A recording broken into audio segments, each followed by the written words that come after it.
Okay, welcome to the Buying versus Starting a Business presentation lecture. Obviously, as an entrepreneur, there are two different options when it comes to starting your own business. You can start a business from scratch, or you can buy an existing business, and each of those different options both have advantages and disadvantages. Let's take a look at the similarities and the differences of both processes. All right, let's take a look at first buying. Buying versus starting your own. If you want to buy a business, chances are you're going to buy a franchise. A franchise is a legal agreement to being a new business in the name of a recognized company. The king and the usually referred to as the founder of franchising is Ray Kroc. Ray Kroc was the first one to franchise McDonald's. He's not the inventor of McDonald's restaurant. However, he is the inventor of the franchising and then making McDonald's what it is today. A franchisee is the buyer. Franchisor is obviously the seller. Now, the advantages of doing this way is that you are trained in the methods of operation because you are going to be following the business plan of the franchisor. Benefit from national advertising efforts as well. In a case like McDonald's, that is a worldwide company. Therefore, the marketing plan that is in place for that particular organization and the advertising and marketing that takes place for that organization is happening worldwide with little efforts by the franchisee. However, you want to remember to make sure that you understand all of the costs and limitations involved in being a franchise, being a franchisee, and then also investigate market saturation. So you don't want to enter into a market that already has too many restaurants in the immediate area, so to speak, or too many of that certain kind of restaurant that you are franchising, say, for example, McDonald's or Subway or something of that nature. Now, evaluating that business opportunity, as we mentioned in our discussion in a previous class, is where to find a business. Where is the opportunity? How do you locate the opportunity? How do you even determine whether or not an opportunity exists? Well, there's a couple different areas you can look. You can look in a newspaper. The newspaper does have options available to you where you can look to see if there's a possible business opportunity, taking a look at ads, taking a look at different classifieds. All of these things can be data that can be collected to determine whether or not this is a particular opportunity or not.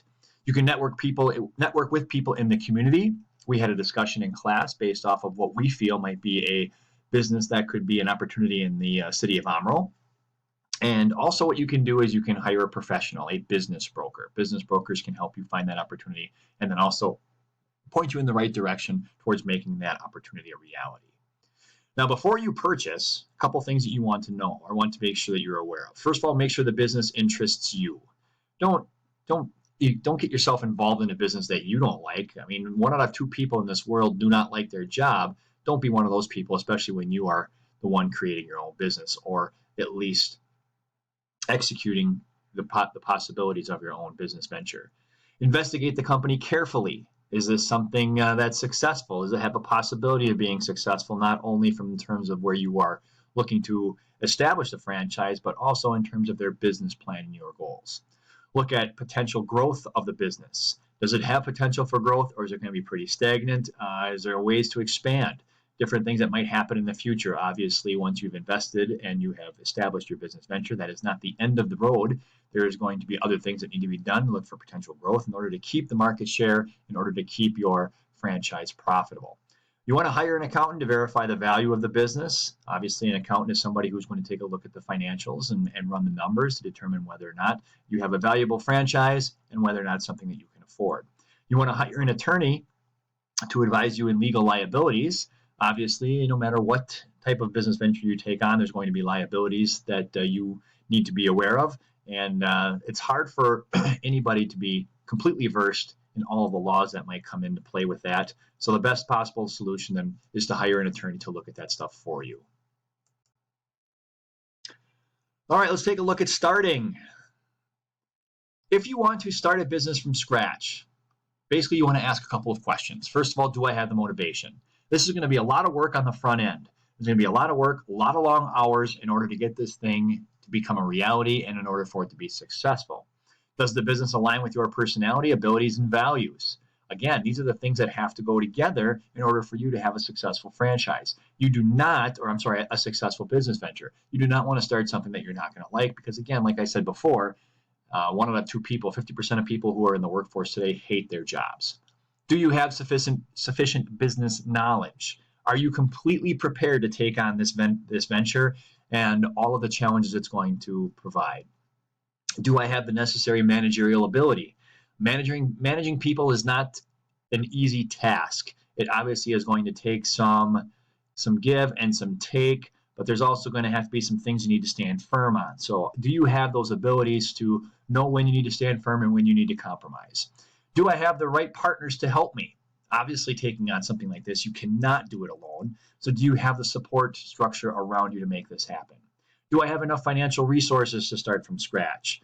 When you're starting a sole proprietorship, yes, you can start LLCs, which are limited liability corporations, but also in some cases, when it comes to this, it's going to be personal resources that are going to be used to invest and start this venture. So it could be money coming out of your savings going right into the business. That money is gone. Do you have the resources to be able to do that?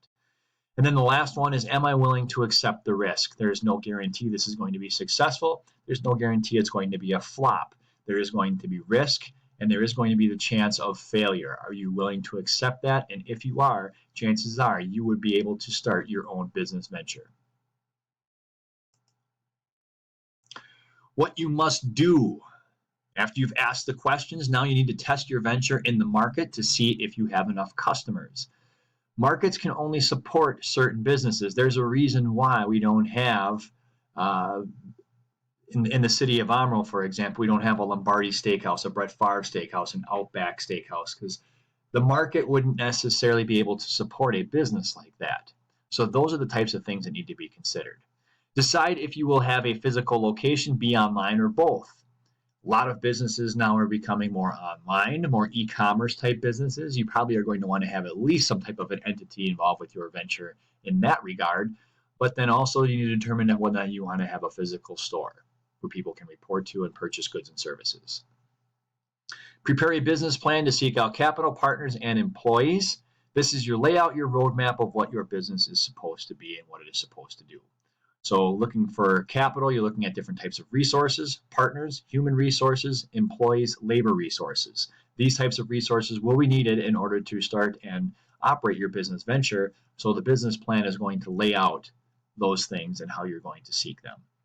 Secure advisors, accountant, lawyer, insurance broker, etc. These are the people who are going to be able to look at things when you have other things on your plate. Obviously, you're not going to be able to do everything on your own. So you need to have an accountant take a look at the finances, a lawyer take a look at the legalities, an insurance broker to make sure that you are prepared and you are able to at least manage the risk that you're taking on. These are things that you really can't take on yourself. You've got so many other things on your plate you need to consider. You want to have other people in place for this.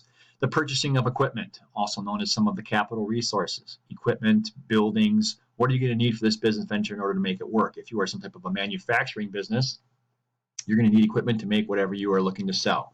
Baseball gloves, you're going to need something you're going to need leather as a raw resource. You're probably going to need some type of machine to be able to press the leather, tie the gloves together, so on and so forth. These aren't all going to be done by hand. Otherwise, you're not going to be able to keep up with the competition.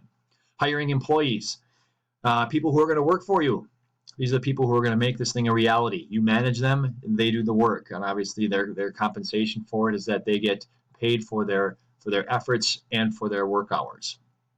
Purchase materials that are needed, that's raw materials, as well as other materials, things like utilities, like electricity and water, and those types of things you're going to need in order to have your business running. Create awareness for the business. This is going to be starting the marketing. Once you start getting word out there and you start making your consumers aware of your business, that it is coming, it is going to be starting, and what you are selling and what your business goals are, you can start to generate a potential customer base. Now, in conclusion, when it comes to starting versus buying, let's see what we can conclude.